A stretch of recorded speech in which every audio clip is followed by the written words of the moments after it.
Yes, we will watch He-Man. The watching of He-Man is what we will do. Into the castle of Podskull. It's manly and cheesy and rad, maybe a bit homoerotic too. He-Man, it was our favorite show. He-Man, let's watch it now that we're old. He-Man. Hello and welcome to Castle Podskull. This is the podcast in which we discuss He-Man and the Masters of the Universe. The only podcast out there that discusses He-Man and the Masters of the Universe. The only one. The only one that's ever been made. I'm kidding. Of course, there are plenty. But we take a kind of a lighthearted look at our favorite series, our favorite show, our favorite toy line from back in days of yore. And we watch these episodes. I am, as always, Thom, your Professor Xennial. And I am Kevin, your resident fan-at-arms. Fan-at-arms. And on the show, we've been having a blast just watching the original He-Man and the Masters of the Universe 1983 Filmation cartoon. And we are going to truck right along with this. We are on episode 11 now, which is called Like Father, Like Daughter. We'll get into it in a second. Kevin, anything you want to talk about or plug before we get started? I am working. I've been branching out, doing a little D&D stuff on the side. And last week I hosted my first. I hadn't DM'd in a really long time. So last Friday, or nice. You guys are watching this, I got to host my first D&D campaign at a pub and restaurant here in Salem, which was sweet. Really fun. And it might be a reoccurring thing, and we're thinking we might kind of bottle some of that. So I'm coming at that's awesome. I'm coming with some fresh energy for this. That gives me an idea too. I've always wanted to do and I know people have done this, but I've always wanted to do a He-Man, an Eternia set campaign. I just think that would be cool. Yes, that would be so much fun. I bet there's something we can find that would easily port it for like 5e or even go old school. Like maybe we should do it old school and do it like second edition or D&D stuff. Like totally. ODD. But I would be all about that. Totally. And I know there is a role-playing game and a board game and all that stuff. But and I failed to point out, Kevin, while I am, dialing in here from, boring old New York City, you are dialing in this time around from Castle Grayskull itself. So how's it looking over there? Yeah, I was really excited. We stumbled on this accidentally. Happy accidents with the Mac. But now everybody, you don't see my crazy shower bathroom, my shotgun style apartment. You see me coming live from Castle Podskull as it should be. So we're going to figure out how to do that as we go along and adding some visual effects and upgrades. Sooner or later, us old heads will figure it out. Old heads figuring it out. Yeah. I just have one announcement. I've been plugging away on the little figures that we make every time. Oh, right on. Yeah. And it takes some time to do and whatnot, but a couple of, I forget which episode it was, a couple of episodes ago, we asked the question, where does Skeletor and Man-at-Arms and all these people, where do they get all of this stuff? What is the marketplace for all of these magical goods and whatnot? And we decided, it must come from a person by the name of Vendor, who is, of course, the Vendor, the seller of wares. I love Vendor, it. the seller of wares. So I had some parts laying around, and I made a Vendor, the seller of wares. So he's a gold skinned, semi green haired individual, and his action feature is that he's just got a big box in front of him that he carries around his wares, and he's holding a magical item and in his hand and so forth. He is, like Zodak, a fully neutral character. He is neither good nor bad. He will sell to anyone, Vendor. So if you want to buy Vendor, you can wait for the link at the end of the episode where you can do that. I have some other surprises for this episode too. Nice. But with that said, let's get into it. We're going to start off. As always, we start with the show. We watch the whole episode, and we discuss the important things to discuss about a He-Man episode. How manly is it? How rad is it? Is it a little bit cheesy? Is it at all inappropriate? Or is it homoerotic in one way, shape, or form? Because sometimes there are pieces like that where intentionally, unintentionally on the part of the, animators and writers, to be debated. There's a little bit of that. And then we also take a look at the moral and, which is a crucial part of any cartoon of the era, not just He-Man, but also like G.I. Joe. They all had a moral at the end, right? Where the characters look to camera and did that whole spiel. And we're about to get Lou Scheimer punched. Oh, there we go. Scheimer. And then we talk about if there was any figures that the show made us want to purchase, either figures that really existed in the line or that should have. And of course, that too is the real point of an episode of He-Man and the Masters of the Universe. What is it going to sell the kiddos? Here we are, like father, like daughter, written by Janice Diamond. Any relation to Neil Diamond? Yes.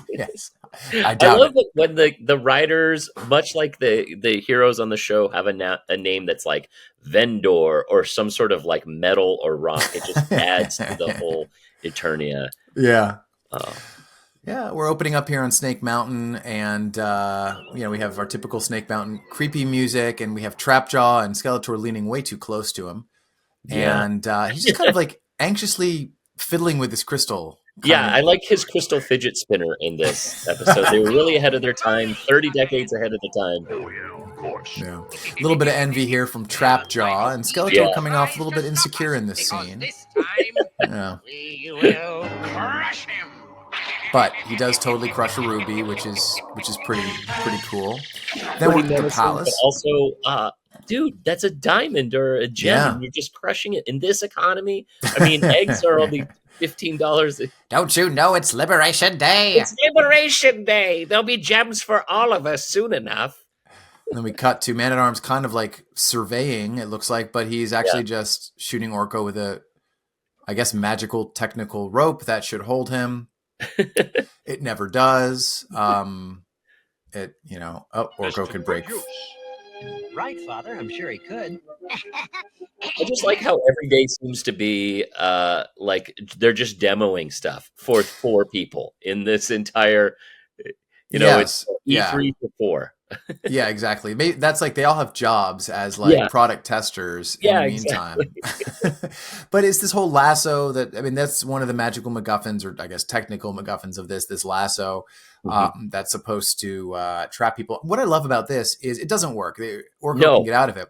But they talk about like the diode output, the oscillator. I love the jargon on this episode. We got to amplify the wavelengths and the diodes. It's just like, what can we cherry pick? And every time they cut to talk about it, it's some other thing. They never mention diode again. Yeah, it's some other vast thing. That's the electromagnetic radiation flow. Yeah. What's some other nerd term that we could throw there to distract the kids? I just love it though. It's like 1980. It's the height of 1983 technology. It's an oscilloscope. Like my dad had one of those in the basement from like the 60s or 70s from college. Anyway, Prince Adam is running off here. Really, we know that he has seen Zor, and we're once again in a totally Seussical garden right here. Yeah, I was saying this is like straight out of the places you will go. Yeah. Like if that book vomited on the ground, that's that floor right there. Yeah, totally. I hope it's not dangerous. And of course, yet again, we have, Sorceress has called him. I hope it's not dangerous. We're now in our full minute of transition in here. It's a pretty early one, 4 minutes in. I'm noticing that tends to be when most of them tend to be about somewhere between 4 and 8 minutes in. It's like, how firm do we have a story? Do we have a plot? Okay, we can go right to He-Man. Or it's like, we need a little exposition this episode. So although I don't know, like something would be wrong if it was just Adam. No one wants that. I love, by the way, when He-Man actually rides Cringer. I don't know what about that. I think that's cool. I mean, that. What are we waiting for? And we've said it before, but I just love how totally coked up and different personality. It's just like you can hear it, just like, all right, let's go talk. Let's make a band. I was just listening to Aerosmith. I'm so. Pull the van around. Let's go ride and pick up honeys. Yeah. We're at Castle Grayskull. Really taking our time with the travel in this one, Yeah. Filling up that time. As quickly as we could. Yeah. So. There's no time to lose. Skeletor has a new scheme that threatens Eternia. You must go to of course he does. A new one. But the only thing in Startika is the old fortress that hasn't been used in years. Yeah, so Stardika, but I like how it autocorrects on my translation to Stardew. Maybe Yeah. that's just Stardew Valley is so vast that. Yeah, Stardew Valley, exactly. Also, by the way, I like this that we're going to the region of Stardika. It's yet another piece of Eternia. And oh, by the way, look at her eyes there. Her eyes totally go screwy as she's describing this. But at 5:44 in, she's like, exactly. "What are you doing?" Just like, whoa. Yeah, and she gives the warning. You know, Always what they seem. things aren't always what they seem. You know, I and we was right almost away. waiting that to be like, especially with the weird ass eyes, things aren't always what they seem, and then Yeah. it's like, poof, yeah, I'm Evil Lynn. I'm Skeletor. I'm Evil Lynn. Yeah. And but by the way, we're like headed to this like other realm, Stardika, and the only thing there is a fortress that hasn't been used in years. Like that very much feels like the classic D&D setup too, right? Oh, totally. We have to go to Kristar's Keep and look for the like that's the 100%. place that's been abandoned for thousands of years, ever since the mage disappeared. You know. Yeah. Like radiation What could output. possibly- They have to Yep, here we adjust go. the wavelength Now. to make them Radiation. shorter. Like this, Father? Yes, that's fine. Yeah. Now, if we amplify, so we get like another whole minute of this cassette futurism stuff. Before anything happens. So I think they were really padding this episode. That's the sense I have. Janice. How many more? Turns. Oh, I love it. Look at that panel, though. Yeah, We that panel. almost have it. Just Listen to the way He-Man or Teela, Adam says Teela, or He-Man comes in. He-Man. I was also noticing this. Teela. I hadn't What is noticed it? it so much, Yeah, but he says- his voice almost always constantly echoes, especially in Yes. some place where there's no echo. But like here, I thought it was so great. It's like he's echoing as he walks in because he's so massive, but everything else is totally, regular room. I had a thought I was watching this one because it seems like there's more calling people by their names in this episode, and I might just be, He-Man. I don't know. Like he calls him He-Man. Hello, Teela. What is She it? says It's Teela. Skeletor. He's Skeletor. using Beastman and Trapjaw in a plan to take over Eternia. Like, and so that Was that just to remind us all? I think so, or like to remind kids. It's like, remember, you can buy all these figures. You can buy all these figures, or we haven't had all of these characters in one episode at once. Well, that's And true. we know Maybe we're since the dealing with first such- episode. Yeah, that's true. It's been a little while.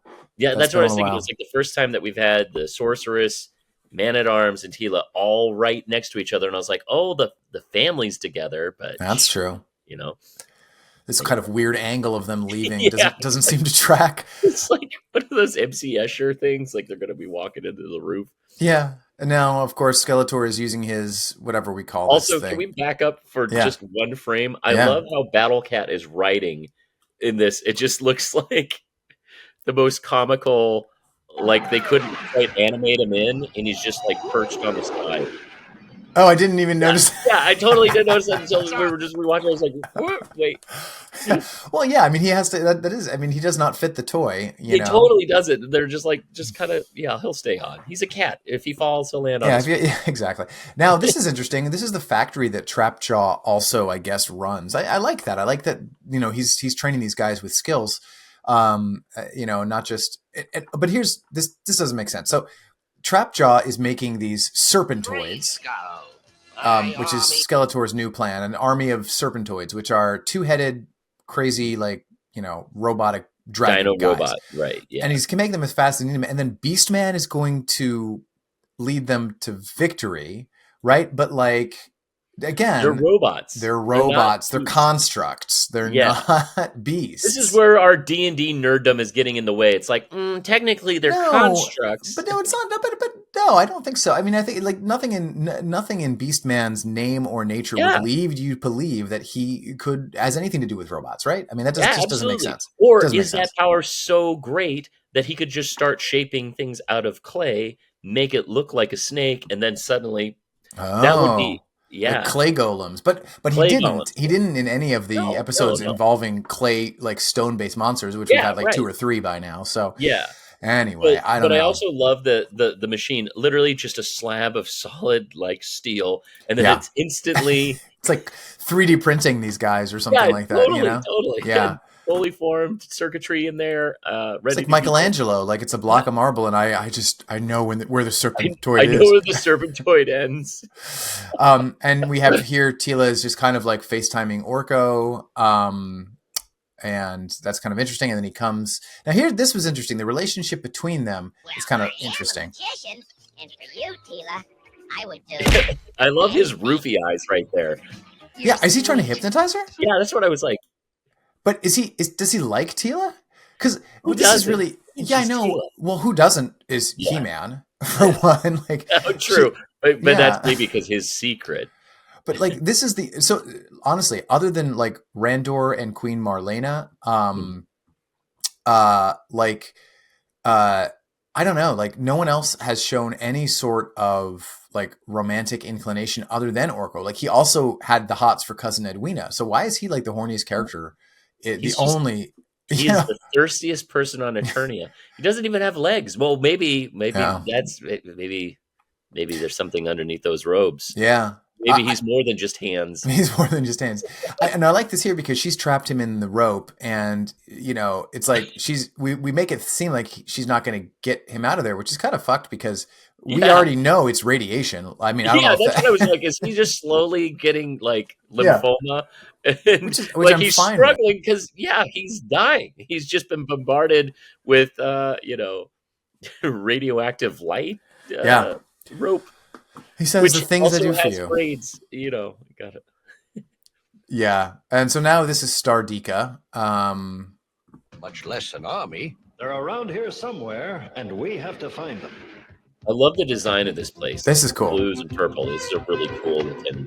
Yeah, nice color palette work. Yeah. I don't even see any guards. That is strange. But is it strange? Like, didn't you just establish that this has been abandoned for years? Yeah. Why? Also, I just like that it looked like a giant H. Like it gave me this kind of Citizen Kane theme. Oh, yeah. Like they were coming. Like this is an eccentric billionaire's fortress. Yeah. We had this like, lightning ball thing zapping them. It knocks He-Man over. It's strong, And get back to the Sky Sled. That's what that thing is called. I always forget the name of that thing. Then Beastman comes up. Now, Beastman can also get psychic emails from Skeletor or psychic FaceTimes or whatever, Psychic FaceTime, psychic salts, yeah. And then I guess it's like basically send your friend. And then I guess Beastman mentally commands them to do his bidding. So he's also psychic, I guess, which is cool. And he sends this pterodactyl out. This is what I'm loving about the show. It's like they're all kind of leveling up throughout because Beastman started as one of the most clumsy, worthless guys that's like, I'm called Beastman, and it looks like I'm almost... See, there's the H's. Like, I just love... yeah, you're right. This feels like this is some sort of, like, eccentric billionaire's house, like, I don't know, Hess or something, and in the streets. Hughes or something. Howard Hughes' house. That's what I meant. Like, Howard Hughes. Yeah, like, that's where he's been, working, bottling his urine, hiding away from any germs. But here's my question about Beastman then. So it's like... why does Skeletor need him? Like, Skeletor can do the exact same thing with the exact same powers, or is it just like a language barrier? Like he doesn't speak Beast or whatever, and Beastman does. It's like it's making me think of like Enter the Dragon. You have an army of all these badass guys, but you're like when the Bruce Lee has that final showdown, he's clearly the baddest of the bad. Yeah. But maybe you just like it because you just want to have maybe it's a flex that you have an entourage. Yeah. But anyway, the pterodactyl captured Man-at-Arms, and they're going to fight. But then, dun dun dun! You won't need Serpentoid. You won't need anything. Dope. Serpentoids are interesting. Now we're back in the computer room, and Trapjaw is there, and apparently he does not get the psychic emails because he's still using the regular FaceTime. FaceTime. Also, I love that he's operating a keyboard with his hook. Yeah, exactly. The guy, we've established that he was like one of my favorite guys because he had a tool for every need, but he doesn't have maybe a keyboard hand. But he's just punching away. No, he does. He has a hand that could that's punch. True. He literally has arm. a hand, but he's fucking around with a hook.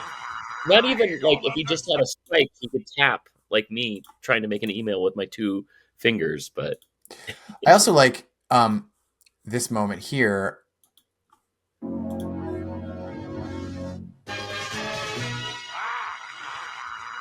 don't understand it. Why isn't the fortress defended? I don't know. Like he's so mad. He's so he is. mad that it's because he's coked out. He's like, I need blood. I need blood. Come on, man. Just Yeah. need my fix. It's probably a mixture of cocaine and steroids. That's why he's like so ready. Battle Cat. I mean, he's just always ready to fight. Yeah, they just had a good moment where they just leaped over the wall and just posed for no reason. Yeah, for no exactly. One. He-Man has a weird, slow sauntering up. What do we have here? And then we have the Serpentoids, of course. Yeah. I have just answered your question. Come on, Battle Cat. And they're running away. Often they use that roar. It is a pterodactyl. It is a serpentoid. It is a stone golem. Yeah, they seem to be scared of the Serpentoids, actually. And he's trying to like crush him or pull him apart or what? Yeah. It's sick, you know? Yeah. They're like, these are like a pretty cool design. Yeah, they are cool. Now here he does the typical monster throw, but they're robots, so they can get killed, you know? Yeah, exactly. So it's like we need to introduce an army of things that can be destroyed. Look, it's a machine. The sorceress warned us that things aren't always what they seem, and she was right. That's what that was for? Like they're obviously like, this metal serpent thing that shoots sparks out of its eyes appears to be a robot. Sorry, I have to point out here that the YouTube closed caption said "up his sleeve, just Wanky Man." I don't think we've seen Wanky Man, but now I'm adding Wanky Man to my list of things to make. I don't know what Wanky Man does. Actually, I do. That is new. That is the new character. Wanky Man. What toy do I want? I want to know what Wanky Man and his magic sleeves are up to. Maybe that's just Orko, since he's like all. That is. Maybe that's like an evil version of Orko, and he's maybe just like Orko's like, you know, AIM name or something like that, and Trapjaw's been chatting with him this whole time. They've been chatting with each other on Eternia Grinder, and it's like, wink, got another mental email. Oh, sorry, Wanky Man, my boss needs something. I don't know what that could have meant. Probably something He-Man, but anyway. My little beauties here. The buttons that he presses are triangular, like exactly like his teeth. I wonder if they're like themed on purpose or. So then we're okay. So we've got a lot of Serpentoids coming out, and I like that. I just got an update. Wanky Man. Boom! You just got an update? I just got an update from our notes, and it was like an alert, and I'm just like, character. Oh, God. Okay, so he just Shimer punched these Serpentoids, which is a sentence I don't say often, but anyway. I love how I think they just clearly recycled that exact frame. They're showing up faster than we can stop them.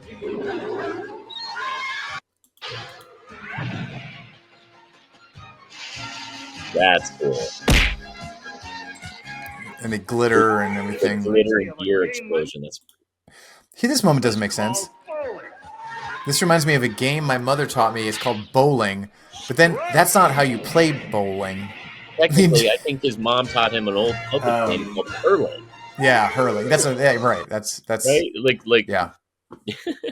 But as to be expected, in an episode where He-Man solves everything by throwing a boulder, it's like you have a giant sword, you literally have lassos and exploding potions, but let me throw this rock. And 9 times out of 10, that is the solution to every problem.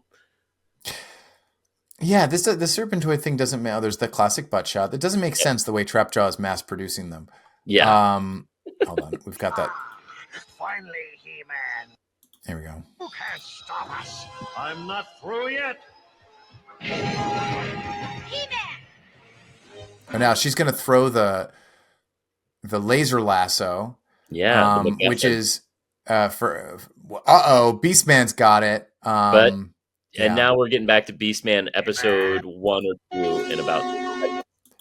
Yeah. Yep. He immediately. So it's kind of like Silly String, like that's unbreakable, right? I was just totally thinking. Okay, that's kind of rad. I changed my mind. I like Silly String. But it works now, so it works against the Serpentoids, which is good. And you see that like as a cool feature. like as you get closer to other things, it like That wraps is out cool. and Yeah. it's like chain lightning, but It's like the magic lasso in Photoshop when you hold down the shift key or something like that. That's basically just what like he's grabs doing. more of the image, but Yeah.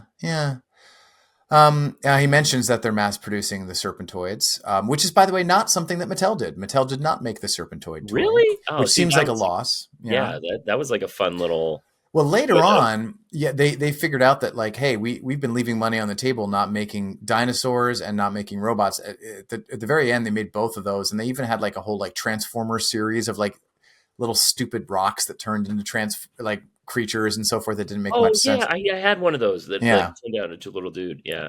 Yeah. Boom. Also, I like this, like Teela totally being dad. Yeah. She suddenly has all these gadgets, like use your freeze ray, and I was like, freeze ray? When did she have this? And then There's Trapjaw using his shotgun again, and they get frozen. By the way, that's what I used to do to them in the freezer or like the ice cube tray, until their little leg bands would snap. I'd freeze them. He calls them fools, set the self-destruct mechanism. Is Skeletor really zooming in this entire episode? Is he gonna? yeah, I don't know. Like he is busy. Yeah, Father, I don't think he showed up. He's Zoom meeting and telepathic emails all episode. I'm in Cabo today. Yeah, exactly. So He-Man suddenly got a scanner. I don't know where he's keeping it in his breastplate, which seems like an unwieldy place to keep. Well, when you literally have no pockets, He-Man understands the plight of most women. You have a suit with no pockets. It's like, but, yeah, yeah. Also, but maybe I don't know on that sword or like I don't know, clip it. Yeah, but breastplate. Yeah. So yeah, like I said, here's the self-destruct mechanism piece. He-Man doesn't know what he's talking about it. Here.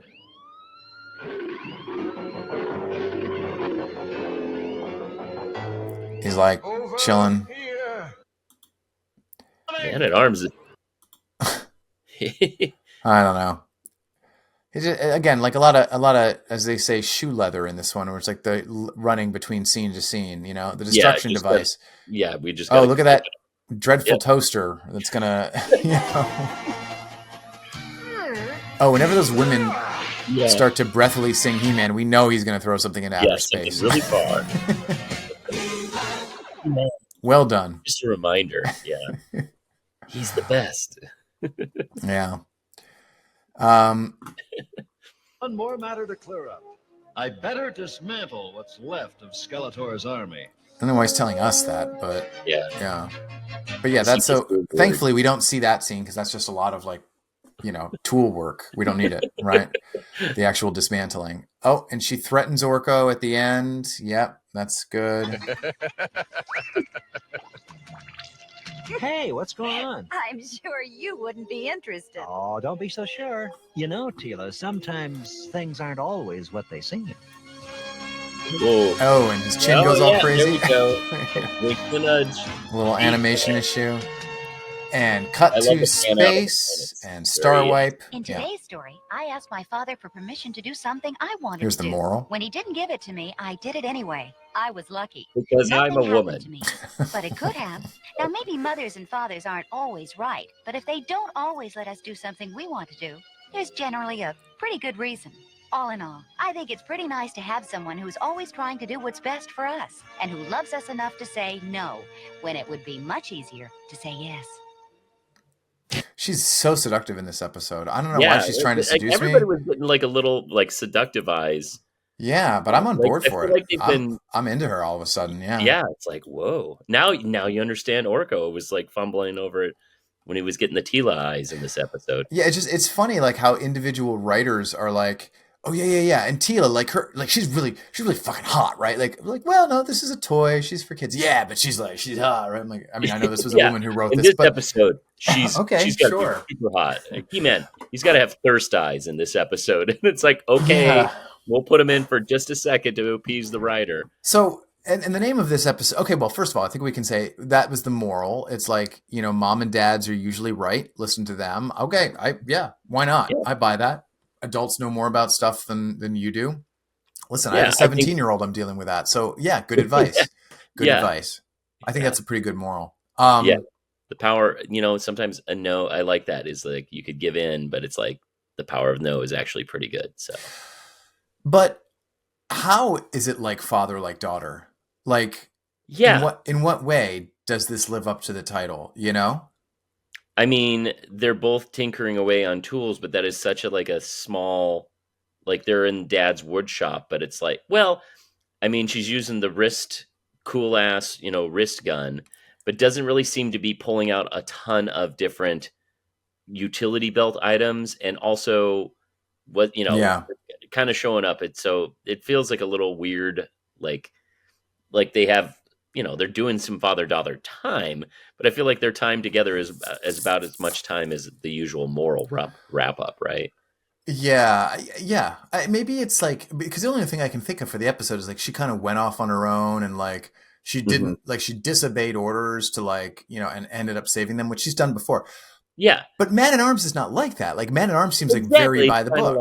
like by the book and follow the rules, and it's like, Yeah, yeah. yeah, it's like this Interesting. seems to be kind of like just their usual thing. Like, hey, I have to do this, but we need you to stand back and do this important task.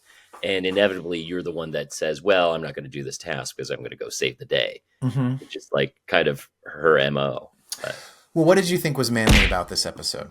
a lot of fun stuff, but I thought the crushing the serpentoid where it exploded and ripped again, like he hit it so hard its gears were popping out, was a really cool That's fun. fun Something thing. different. Usually, Yeah, we just see the animal going like, oh, or yeah, rubbing his head. It's with like, all right. stars or just kind of crumples. But like I It's thought that you was know like what a it is. It's really nice to see He-Man do actual destruction on stuff. Like I really like when yeah, he's wrecking shit. So yeah, yeah, yeah, that's cool. That's manly. And listen. Well, here's the thing. We've previously seen him throw like a heavy like metal magical item into outer space. So throwing a toaster lightly into the air is less manly, I yeah, guess. But he did throw a massive boulder into it's like medium manly, I guess. yeah. So I think this was like there were elements that were rad and cool, but on the whole, I think this is like kind of a par for the course. There didn't seem to be extraordinary feats of strength in this episode. Yeah. Like we've seen him lift cave structures. Right, right. We've seen him. That's what it always has to come down to. We have seen him split apart the very earth. Earth. Yeah, So anything less than that, throwing a toaster is not gonna cut it unless you threw it through a different planet or something yeah, like that. exactly. A toaster full of D batteries is like, I guess it's heavy, but Yeah. I thought I like the serpentoids. I thought those were like a really cool design. I loved. It was funny, but it was such a fun thing of just like going through the machine and it like instantly turns a block into a fully formed robot. I thought that was really fun. Yeah. I like that. I think that's kind of cool. And like, I don't know. I'll scroll through what else. I mean, like I said, I like. I kind of. I don't know. This one didn't feel that interesting to me, to be honest. Like the plot. Yeah, It's just kind of like your basic plot. I mean, but I do like we've mentioned cassette futurism before. Like yeah. that's always good. That's never I going to think there was be. like some tasty goodies that they put Yeah. onto it, but I felt like the story was like kind of, average, which, Yeah. like we've established, we've had some really great episodes. Moral, I thought was Moral's pretty stronger good. Yeah. for the episode. Um, Other than this little pose here is there's the only homoerotic thing. There's really nothing homoerotic or even all yeah, that inappropriate in this one, except for maybe like date rape Orko. Like he's yeah. got When the okay, yeah, his creepy yeah. eyes. It's like don't let other moral of the stories. Don't let Orko make you a drink Yeah, ever. exactly. Pull it out from his robe or his hat, Yeah, and exactly. you wake up in Stardika the next day. Yeah. So yeah, some minor inappropriateness, but that's all well and good. All right. So as much as an overall rating, what are you giving this one? I think it's I feel like this was an okay episode. So it's Yeah. like kind of I think I'd give this 2 Shimers. 2 Shimers. Yeah. 2 Shimers. Yeah. I was about like 2, or I think I'm going to be giving mine 2.5. So we'll average it out, and it's going to be 2 and 2.25 Shimers, 2 1/4 Shimers, Shimers.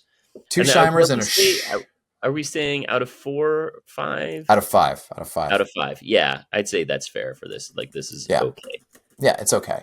Now, as far as the figure goes, any any thoughts of things that this episode makes you want? And again, that can always be too. Like, hey, I thought this character was really outstanding in this episode too. Yeah, we can always go that route. I thought, obviously, Battle Cat was really fun in this Battle episode. Cat's cool. Kind of roid raging, coked out Battle Cat. I think we're already putting my Battle Cat up for sale. Yeah, but yeah, that's fine. But I think we addressed this. I love the design for the Serpentoids. Yeah, but don't. Well, I looked for a way to make the Serpentoids. Yeah, and I don't really have any like Transformers or anything like that, so I couldn't really find that. So I chose to I took a little liberty and I made Serpentoid Man, who's basically like a awesome. a two-headed robotic dragon guy. So that's it's like fantastic. Yeah, my thought here was like, what if Skeletor decided to like upgrade the design next time around, and he made like he should probably get like a little gun or something like that too. But he's got like this little claw thing on his arm, and he's got the two heads and everything. He's like a dragon eaten. Like maybe what would be fun is like one hand has like a sword, the other has a gun. Like they're kind of like. Oh, that's a good way to do it. Yeah. Yeah, like it's that's awesome. Like two bad action. So yeah, so you can buy the original Serpentoid Man at the link that we make available at some point. And what was the other thing that we found in the movie translation? Wanky Man. Wanky Man and his magic sleeves. Wanky Man and magic sleeves takes me. is the character that I am convinced that is Orko's like online name, but his game persona or his his FetLife account is is Wanky Man. Totally. All right, all good. So, Kevin, anything else you want to throw in the mix before we jump off? I was just going to say I did like the gadgets that Teela's kind of pulling out. Oh, like, yeah. I think that was the thing that felt closest to like father, like daughter, is like having like these surprise gadgets kind of a la Batman, and that freeze ray was pretty badass. But, overall, I think this was like an okay episode that they're kind of, there's a lot of morals they got to come up with, and it's hard to match a title for everything. So yeah. But. Cool. Well, in that case, we will sign off and stick with us though, because we are talking more and more. There's plenty more He-Man episodes to go. Yeah. Oh God, is there? And we plan to talk about all of them. So until then, good journey, and may the power be with you. Good journey, and may the power be with you as well. And also with you. And also with you.